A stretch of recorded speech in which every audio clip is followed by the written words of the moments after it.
내가 손흥민, BTS인 줄. 네, 이게 무슨 얘기냐. 기사 같이 보겠습니다.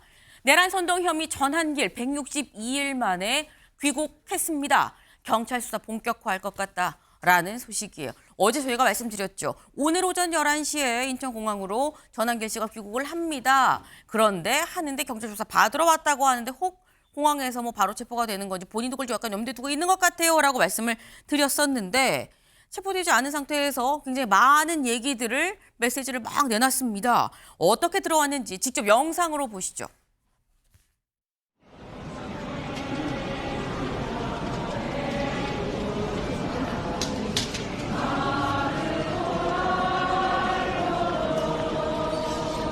네, 오늘 평일인데 기다려주고 또 저를 응원해주는 것에 대해서 대단히 고맙습니다. 여러분들이 아마 저한테 가장 큰 힘이 되죠. 고맙습니다.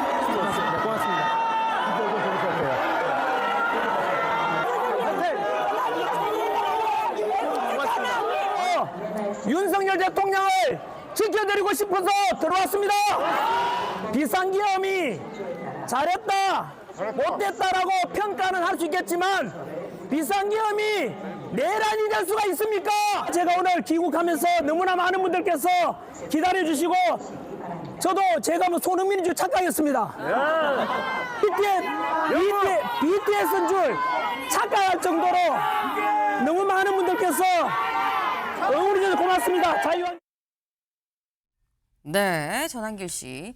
너무 많은 분들이 나와 계셔서 저도 제가 손흥민인 줄, BTS인 줄 착각할 뻔했습니다라고 말했는데 지금 전한길 씨의 얘기입니다. 네, 혹 이 BTS 팬분들, 손흥민 씨 팬분들, 네, 전한길 씨의 얘기다라는 말씀을 좀 드리고, 근데 그러면서 내가 왜 귀국을 했느냐? 윤석열 전 대통령 지키려고 제가 들어왔습니다라고 얘기를 하고 있죠. 송영훈 변호사님, 윤석열 전 대통령 지키려고 들어왔다라고 했는 사실 일단은 자기 경찰 조사가 먼저 일단 앞두고 있는 상황이긴 해요. 근데 보니까 뭐 생각보다 좀 많이 좀 고소 고발을 좀 당한 게 있더라고요.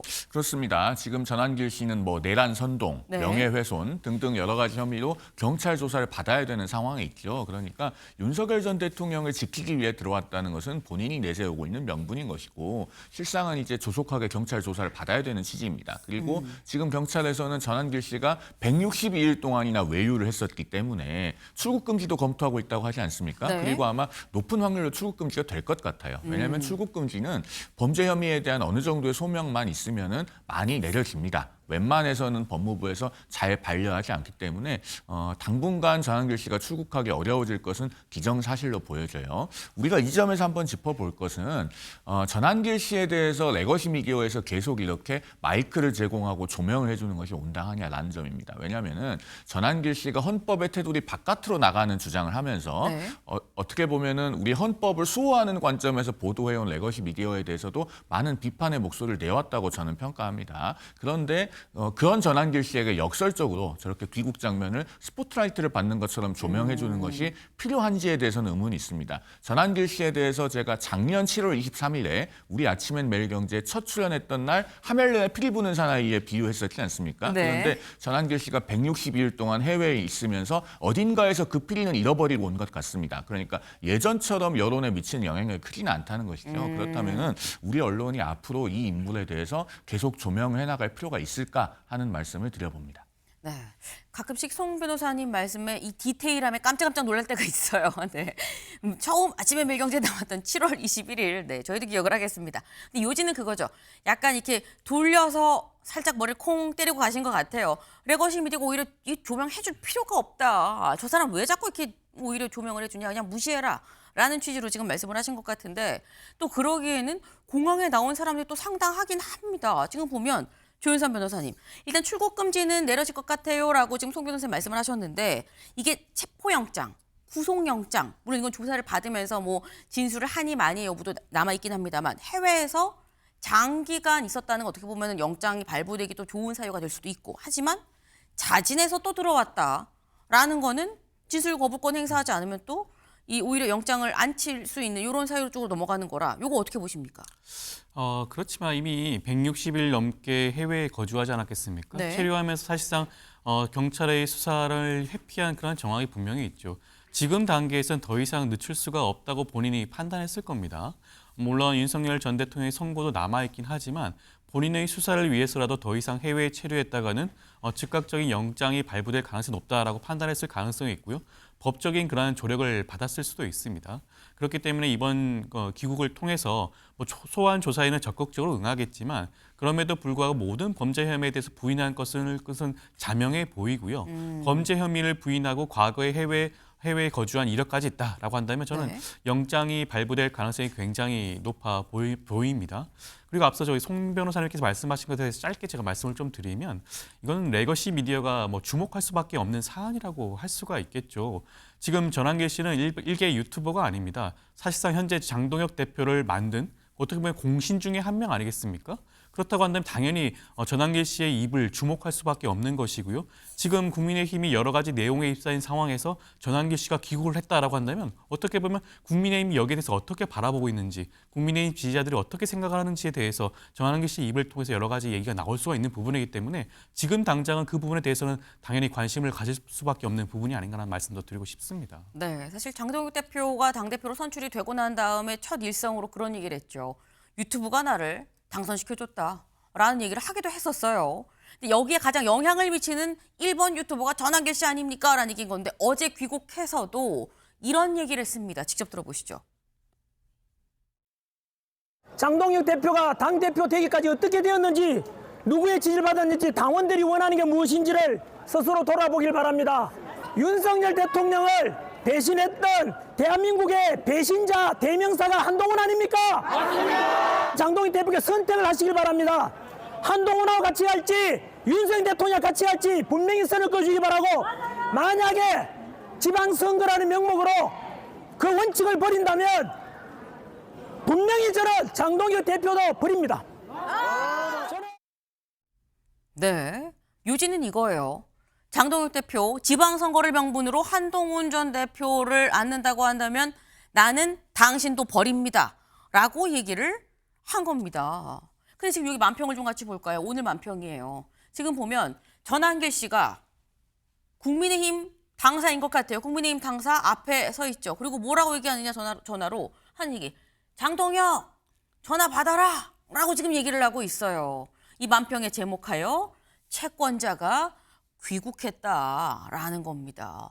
송 변호사님, 이 채권자 돈 받을 수 있을까요? 글쎄요. 일단 비유하건대 장동혁 대표는 작년 8월 전당대회에서 당대표가 되는 과정에서 정치적 고리사체를 썼다고 표현할 수 있습니다. 우리가 좌나 우나 극단적인 세력에 힘입어서 선거를 승리하는 것은 결국은 나중에 정치적 청구서가 돌아오길 마련이거든요. 그리고 그런 극단적인 세력의 기대에 부응하기 위해서는 민심의 중앙값으로부터 현저히 멀어지는 선택을 할 수밖에 없습니다. 그런 점에서 후과가 크기 때문에 그 손해를 우리가 정치적 고리사체라고 표현을 하는 겁니다. 그러면은 적어도 조기에 그 정치적 고리사체에 대해서 정리하기 위한 작업을 장동혁 대표가 했었어야 됩니다. 그럼 저 같은 사람은 방송에 나와서 전한길 씨가 본인의 본명으로 입당을 했기 때문에 중앙당에서 몰랐다고 손 치더라도 입당을 한 것이 확인된 이상 2015년 그 김만복 전 국정원장, 노무현 정부의 국정원장 출신이 새누리당의 평당원으로 입당했다가 그것이 밝혀지니까 탈당 권고에서 제명했던 사례처럼 네. 전한길 씨를 제명해야 된다고 그렇게 여러 번 역설을 하지 않았습니까? 그런데 반년이 되도록 어떠한 작업도 하지 않다가 이제 전한길 씨로부터 청구서를 받는 상황이 됐습니다. 그러나 지금이라도 이 빚에 대해서는 단호하게 끊어내고 정리를 해야 됩니다. 그렇지 않으면은 굉장히 그 당을 어지럽힐 수 있는 소지가 있기 때문에 자칫 잘못하면은 지금 국민의힘은 그 전 고해당, 그러니까 전한길 고성국의 당으로 국민들께 보일 수 있는 그런 위험한 상황에 놓여 있어요. 이걸 빨리 끊어내야지만 정상적으로 선거를 치를 수 있다라는 말씀을 드리지 않을 수 없는 그런 시점에 와 있다라고 생각합니다. 네, 장동혁 대표가 고리사체를 좀 끌어다가 썼는데 지금 그거 갚아라 라고 지금 채권 추심하러 왔다라는 거죠. 근데 지금 이 채권자가 지금 돈 받으러 온 경우가 이 케이스만 있는 건 또 아닌 것 같아요. 채권자가 좀 더 있을 수도 있어요. 왜냐하면 전한길 씨 주변에 뭔가 사람이 더 많은 것 같거든요. 전한길 씨가 어제 귀국한 당일도 어김없이 유튜브 방송을 했는데 여기 누가 나왔나 보이시나요? 이분 누구야 생각하실 수 있어요. 그런데 이분이 바로 이분입니다. 네. 바로 누구냐? 707 단장, 전 707 단장이죠. 기억 안 나실 수 있는데 요거 보면 아마 기억이 나실 것 같아요. 직접 들어보고 오시죠.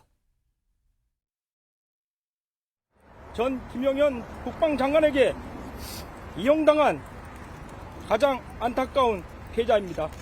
부대원들은 죄가 없습니다. 죄가 있다면 무능한 지휘관의 지시를 따른 죄뿐입니다. 부대원들은 이용당한 피해자입니다. 제가 모든 죄를 짊어질 수 있도록 허락해 주십시오. 단 한 사람의 부대원도 다치지 않도록 꼭 지켜주십시오. 그들 모두가 소중한 대한민국의 아들과 딸임을 꼭 기억해 주십시오. 제가 바뀐 것은 진실을 알아감으로써 대다수 우리 레거시 미디어 완전히 허위 조작 보도를 한다. 곽정근 사령관이 민주당에 해유되었구나 하는 두 가지 사실을 알면서 진실을 알게 되다 보니까 그게 아니구나. 윤석열 대통령과 장관님이 정말 중요한 결단을 내셨구나. 이런 것을 조금씩 알게 되어가지고 우리 청소년들한테 우리 대한민국의 비전을 제시하고 같이 이야기할 수 있는 그런 사람으로 살아가고 싶습니다. 그 선생님 모르시겠지만 네. 제가 그저께 네. 그 자유한국당에도 가입을 했는데 오! 근데 제가 글을 안 남겼습니다. 네. 아, 네. 글을 안 남겼고 김현태 단장님에 대해서 그 소송에 관한 그 모든 것을 제가 이제 전액을 부담한다 그랬거든요. 저는 지금 이미 네. 많은 후원을 받고 있고 네. 저희가 승리할 때까지 저는 우리 국민들과 우리 애국 유튜버들과 함께 진실을 밝히는데 네. 집중할 것입니다. 네. 명확하게 좀 저도 기억을 하는 게 저도 아침에 이게 방송 중이었었어요. 그런데 지금 당시엔 용산 대통령실 앞에서 누군가가 군복을 기자회견을 합니다라고 해서 무슨 얘기야 해서 바로 그냥 라이브로 물려서 봤었던 그 기억이 지금도 생생합니다. 그때 울면서 죄송합니다. 모든 책임은 저한테 있습니다. 저희 부하들은 아무 죄가 없고요. 모든 이 비난의 화살은 저한테 주십시오라고 얘기를 했었던 기억이 생생한데 지금 바로 어제 유튜브에 나와서는 한 얘기가 제가 바뀐 이유가 지금 보니까 윤석열 대통령과 김용현 장관이 아주 중요한 결단을 내셨구나라는 걸 제가 깨달았습니다. 라고 지금 얘기를 하고 있어요. 조현선 변호사님. 이 엄청난 간극을 이걸 어떻게 이해를 해야 되는 거죠? 김현태 전 단장이 아마 크게 착각을 하고 있는 것 같아요. 지금 본인 상황에서는 어찌되었건 각종 받고 있는 내란 중요 임무 종사 혐의에 대해서 최대한 형을 적게 받기 위해서라면 최초 했던 진술을 유지할 필요성이 분명히 있었습니다. 본인이 그 당시 내란이 발생한 직후에 기자회견을 통해서 본인에게 모든 책임이 있다. 그런 사실을 제대로 알지 못했다. 그런 부분들 강변하지 않았겠습니까? 그런 부분들 눈물까지 글썽이면서 발언을 했죠. 그렇다고 한다면 본인의 그런 범죄 혐의를 인정을 하고 그 혐의 과정에서 본인이 어떤 역할을 했는지 수동적으로 움직일 수밖에 없었다는 그런 부분들을 강조를 해야 되는 것이 정상적인 전략인데 그것을 택하지 않았어요. 오히려 이것을 지금 재판 자체를 윤석열 전 대통령과 같이 정치 재판으로 끌고 가겠다는 생각이 다분해 보입니다. 그렇기 때문에 전한길 씨와 함께 영상도 출연을 하고 네. 관련해서 여러 가지 무슨 내란이 아니라 뭐 그런 윤석열 전 대통령 측의 주장이라고 할 수 있는 뭐 구국적인 결단이었다라든가 아니면 그런 부분들을 강조하고 있지 않겠습니까? 저는 굉장히 위험한 생각이라고 보여지는 것이고요. 저는 오히려 이런 부분들에 대해서 재판부가 아마 엄중하게 볼 가능성이 높다라는 생각이 듭니다. 단순히 그냥 내란 중요 임무 종사일 뿐만 아니라 굉장히 의도성을 가지고 굉장한 의지를 본인의 의지를 가지고 이러한 임무를 수행했다라고 볼 수가 있을 것이고요. 그렇다고 한다면 단순한 그런 범죄 혐의보다는 더욱더 가중된 처벌을 받을 가능성이 높다라는 말씀도 드리고 싶고 이미 더 이상 돌이킬 수는 없을 겁니다. 지난해 최초 기자회견 이후에 네. 이미 지난해 2월부터 증언 과정에서 이미 입장을 번복을 했거든요. 그 입장을 계속해서 유지할 것으로 보여지고 그 결과는 아마 본인에게 굉장히 치명적일 거라는 말씀을 좀 미리 드리고 싶습니다. 네. 이게 지금 법적으로 본인 재판 관련해서도 이게 좋은 판단이 아닌데 지금 이렇게 지금 방향 노선을 완전히 좀 틀었다라고 말씀을 하셨어요. 지금 재판이 진행 중인데 이 재판이 또 어떻게 흘러갈지 봐야 될 것 같은데 지금 김현태 전 단장은 내가 그때 미처 깨닫지 못했는데 이거 윤석열 전 대통령, 김용현 전 장관이 다 큰 뜻이 있고 그래서 이 큰 일을 하신 건데라고 지금 얘기를 하고 있는 거죠. 근데 이런 비슷한 맥락으로 생각을 하는 사람 중에 또 한 명이 김용현 전 장관의 변호인단도 김용현 장관도 그렇게 생각을 하고 있죠. 그리고 이 김용현 전 장관을 적극 옹호하고 또 이 대변을 하는 게 김용현 전 장관의 변호인단입니다. 변호인단 뭐 감치가 되니 많이 있었는데 국민일보 기사 같이 볼까요?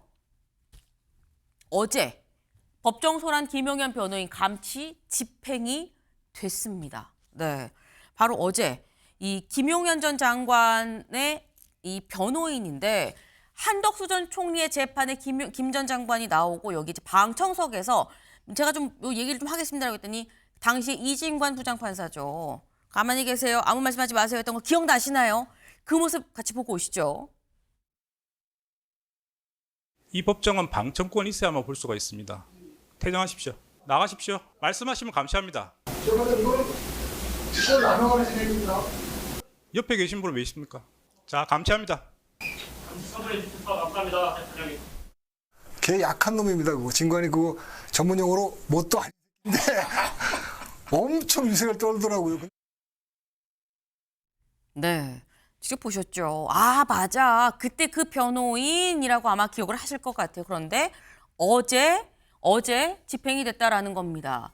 김용현 변호인 이하상 법정 소란 2개월여 만에 15일 감치다라는 겁니다. 15일 감치인데 일단 첫날 감치가 됐다가 인적 사항이 확인이 안 돼서 풀려나서 하루를 빼고 남은 14일 감치가 이제 어제부터 시작이 됐다라는 건데, 근데 송 변호사님 보니까 어제 이하상 변호사가 나갔다가 재판 끝나고 나가려고 하는데 이진관 부장판사가 직접 뭐 경위라고 해야 되나요? 같이 와갖고 집행을 하러 현장으로 왔다는 거죠.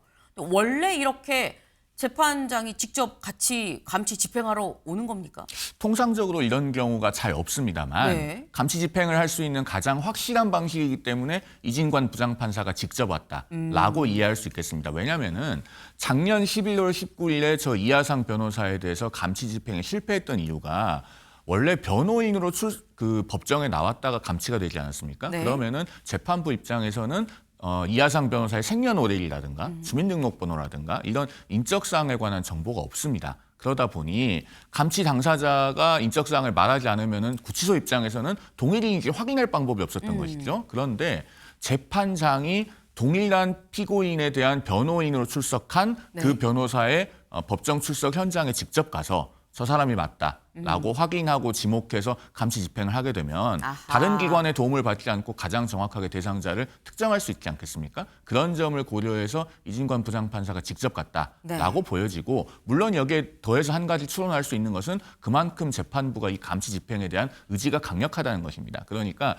그냥 3개월이라고 하는 감시 집행 기한이 넘어가도록 유야무야할 생각은 없고 이러한 법정 질서 모독 행위에 대해서는 단호하게 처분하겠다라고 하는 의지 또한 천명한 것이다, 이렇게 볼 수 있겠습니다. 강력한 집행 의지를 엿볼 수가 있다. 그렇게 얘기하면 이하상 변호사 말고 권우현 변호인도 있었죠. 권우현 변호사에 대해서도 아마 조만간 이 집행이 들어가지 않겠나라는 생각이 들어요. 그런데 이게 감시 집행이 시작이 되고 난 다음에 변호인단이 뭐라고 입장을 냈느냐. 이건 전체주의 나치의 정치 경찰을 떠올리게 한다라고 얘기하면서 이거 집행정지 신청을 제기할 예정이다라고 지금 얘기를 했어요. 이게 조 변호사님, 집행정지 신청을 제기를 할 예정이다. 이건 어떻게 기각 승인 종류가 어떻게 되는 거예요? 고민할 것도 없이 기각 결정이 나올 것으로 보여지는데요.